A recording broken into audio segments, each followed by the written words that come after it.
Hello, everyone. You're listening to M&M English Academy, your podcast for learning real, practical English through everyday conversations. Hi there. I'm Emily, and I'm here with... And I'm Miles. Welcome to today's episode. We're so happy you're here with us. Today, we're going to talk about something that many of us love, travel. And we'll have a real conversation about our travel experiences, just like we do every episode. Yes. And as always, this is a conversation in easy English, so you can follow along and learn with us. We'll speak clearly and naturally, and at the end, we'll review some useful vocabulary. That's right. So grab a cup of coffee, get comfortable, and let's start our conversation about travel. So, Emily, let me ask you, do you like to travel? Oh, absolutely. I love traveling. I think it's one of my favorite things to do. What about you? I'm the same. I really enjoy traveling, although I don't get to do it as often as I'd like to. When was the last time you traveled somewhere? Well, let me think. The last big trip I took was about 6 months ago. I went to Cartagena on the coast. It was beautiful. The beaches, the old city, the food, everything was amazing. Oh, Cartagena is wonderful. I went there a few years ago. Did you go alone or with someone? I went with my family. We spent a whole week there. And I think traveling with family is very different from traveling alone or with friends. That's so true. How is it different for you? Well, when you travel with family, especially with kids, you have to plan everything more carefully. You need to think about where everyone wants to go, what everyone wants to eat, and you have to make sure there are activities for everyone. I understand. It's more organized, right? Exactly, but it's also really nice because you create memories together. When I travel alone, I have more freedom to do whatever I want, but I don't have anyone to share those special moments with. That's a good point. I actually prefer traveling with at least one other person because, like you said, you want to share those experiences. Although I've met people who love solo travel. Oh yes, solo travel is becoming more and more popular these days. Some people say it's the best way to really discover yourself and be independent. That's true. When you travel alone, you have to make all the decisions by yourself, you have to be more brave, and you might meet more new people because you're on your own. Definitely. So, Miles, what's your favorite destination? Where do you love to go? Oh, that's a difficult question. I think my favorite place I've ever been to is probably Spain. I went to Barcelona and Madrid, and I fell in love with both cities. Really? What did you love about them? Well, Barcelona has this incredible mix of beach, architecture, history, and culture. You can spend the morning at a museum, have lunch at the beach, and then walk around the Gothic Quarter in the evening. There's so much variety in one city. That sounds perfect. And what about Madrid? Madrid has a different energy. It's more, how can I say, more traditional Spanish, I think. The food is incredible, the people are so friendly, and there are world-class museums like the Prado. I could spend weeks there and never get bored. You're making me want to go. I've always wanted to visit Spain, but I haven't had the chance yet. It's definitely on my bucket list. Oh, you should definitely go. What's on your bucket list, Emily? What places do you dream about visiting? Well, at the top of my list is Japan. I've been fascinated by Japanese culture for years. The combination of ancient traditions and modern technology, the food, the cherry blossoms, everything about it interests me. Japan is supposed to be amazing. I have a friend who went last year, and she said it was one of the best trips of her life. I can imagine. I also really want to visit New Zealand. The landscapes there look absolutely stunning in photos. Mountains, lakes, beaches. It seems like a paradise for nature lovers. New Zealand is definitely on my list too. Speaking of nature, do you prefer city trips or nature trips? That's a tough question. I think I like a bit of both. I enjoy exploring cities, trying new restaurants, visiting museums, shopping in local markets. But I also love being in nature, hiking, seeing beautiful landscapes, breathing fresh air. So you like variety in your travels. Yes, exactly. I think my ideal trip would have a few days in a city and then a few days in nature. That way I get the best of both worlds. What about you? I'm similar, but if I had to choose, I'd probably pick cities. I love the energy of cities, all the different things to do, the diversity of people and cultures. Although I have to say, after living in a city for a long time, sometimes you really need to escape to nature for a break. Oh, absolutely. Sometimes when life gets too stressful, a trip to the mountains or the beach is exactly what you need to recharge your batteries. Recharge your batteries? That's a great expression. It means to rest and get your energy back, right? Exactly. And travel is a perfect way to recharge.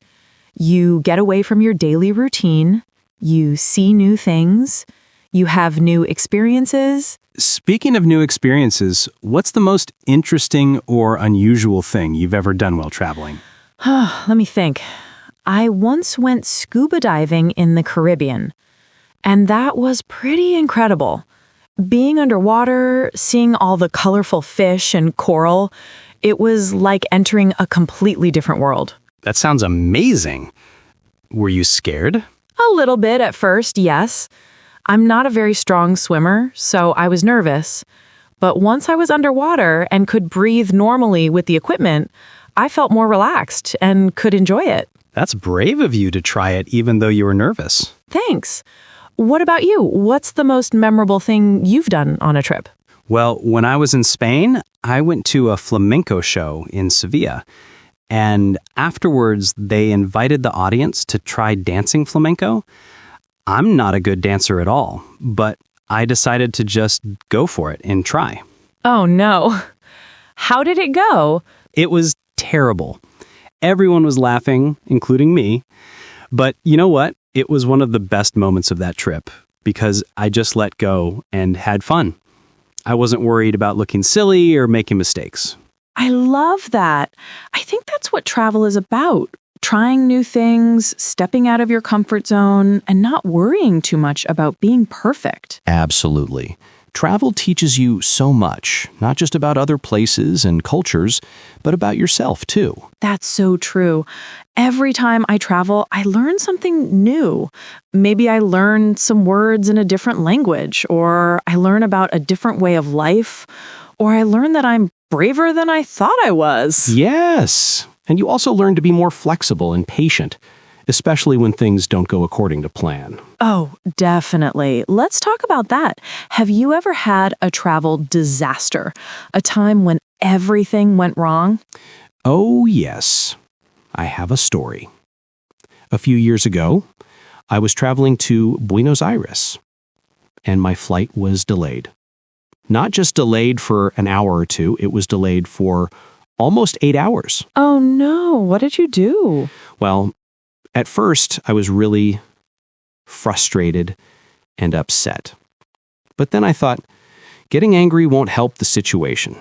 So I found a comfortable spot in the airport, bought some food and a book, and just accepted that I would be there for a while. That's a good attitude to have. In the end, I actually met some really interesting people who were on the same flight, and we spent those 8 hours talking and sharing stories. So it turned into a positive experience, even though it started badly. That's a perfect example of making the best of a bad situation. Travel problems are so common. Delayed flights, lost luggage, language barriers, getting lost. Have you ever gotten lost in a foreign country? Yes, actually, it happens to me quite often because I'm not very good with directions. One time in Mexico City, I got completely turned around and had no idea where I was. What did you do? Well, this was before GPS was as good as it is now, so I couldn't just check my phone. I had to ask people for directions, and my Spanish wasn't very good at the time, so it was quite challenging. But you figured it out eventually. Yes, people were very kind and patient with me. And, even though it was stressful at the moment, now it's a funny memory. And my Spanish definitely improved that day.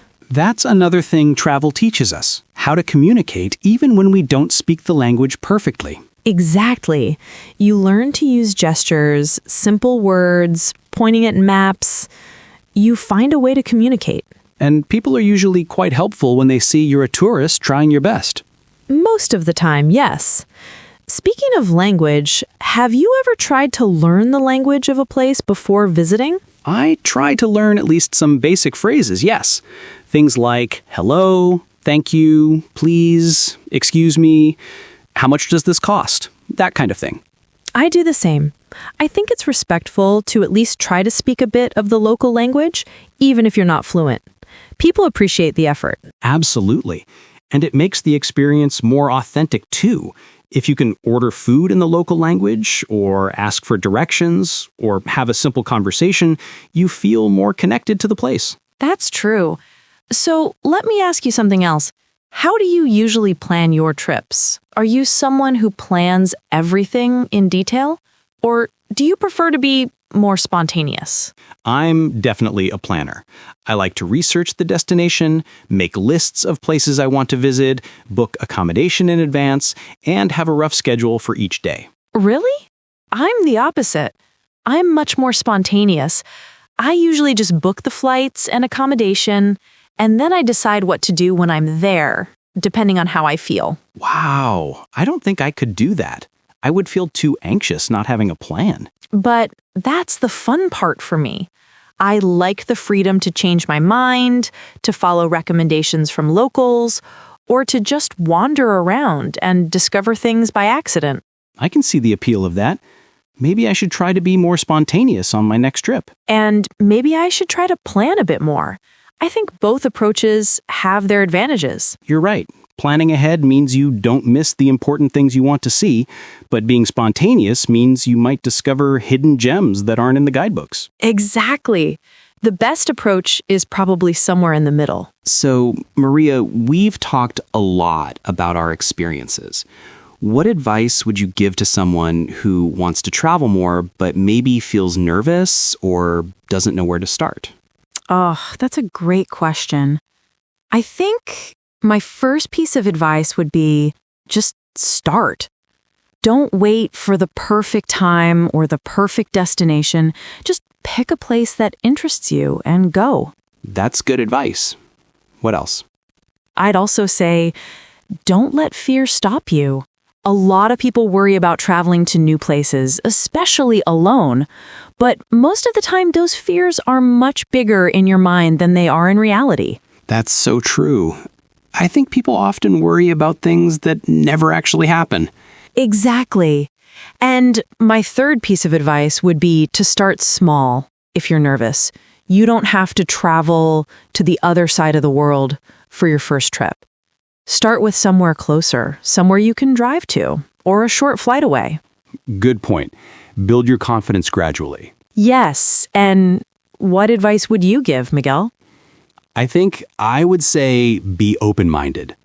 Every place has something special to offer, even if it's not what you expected. Don't compare everything to your home country or judge things as better or worse. Just experience them as different. That's excellent advice. I'd also say talk to locals as much as possible. They know the best restaurants, the best places to visit, the hidden spots that tourists usually don't find. And you'll learn so much more about the culture by talking to people who live there. Absolutely. Some of my best travel memories come from conversations with local people. And finally, I'd say take lots of photos. But don't forget to put the camera down sometimes and just be present in the moment. Oh, that's so important. Sometimes we're so busy taking photos to post on social media that we forget to actually experience what's happening. Exactly. It's about finding a balance. Okay, everyone. Now let's review some of the useful vocabulary we used in today's conversation about travel. Yes, let's go through them one by one. First, we talked about solo travel. When you travel solo, it means you travel alone. by yourself, without friends or family. For example, she loves solo travel because she can make all her own decisions. Next, we use the expression bucket list. Your bucket list is a list of things you want to do or places you want to visit before you die. It comes from the expression kick the bucket, which is an informal way to say die. For example, visiting the Great Wall of China is on my bucket list. We also talked about recharge your batteries. This expression means to rest and get your energy back, especially after being tired or stressed. For example, after a busy month at work, I need to recharge my batteries with a beach vacation. Another useful phrase we used was step out of your comfort zone. This means to do something that makes you feel uncomfortable or nervous, usually so that you can grow and learn new things. For example, traveling to a country where you don't speak the language really makes you step out of your comfort zone. We mentioned language barriers. A barrier is something that blocks you or stops you from doing something. A language barrier is when you can't communicate well with someone because you don't speak the same language. For example, despite the language barrier, we managed to have a nice conversation using gestures. We talked about having a rough schedule. When something is rough, in this context, it means it's not very detailed or precise. A rough schedule means you have a general plan, but it's flexible and can change. For example, I have a rough schedule for my trip, but I'm happy to change it if I find something interesting. We used hidden gems. A gem is a precious stone, like a diamond or emerald. But when we talk about hidden gems in travel, we mean special places that not many tourists know about. Secret, beautiful places. For example, this little cafe is one of the hidden gems of the city. It's not in any guidebooks. And finally, we said, build your confidence. To build something means to construct it or make it grow. When you build your confidence, you gradually become more confident through practice and experience. For example, starting with short trips helped me build my confidence for longer international travel. Those are all great expressions to use when you're talking about travel in English. Well, everyone, that's all we have time for today. Thank you so much for listening to this episode of M&M English Academy. We hope you enjoyed our conversation about travel, and we hope you learned some useful English vocabulary and expressions. Remember, the best way to improve your English is to practice regularly. Listen to podcasts like this one, watch English videos, read English books, and try to speak as much as possible. Yes, and don't be afraid to make mistakes. Making mistakes is part of learning. Absolutely. We have lots more episodes for you to enjoy, so make sure you subscribe to M&M English Academy wherever you listen to podcasts.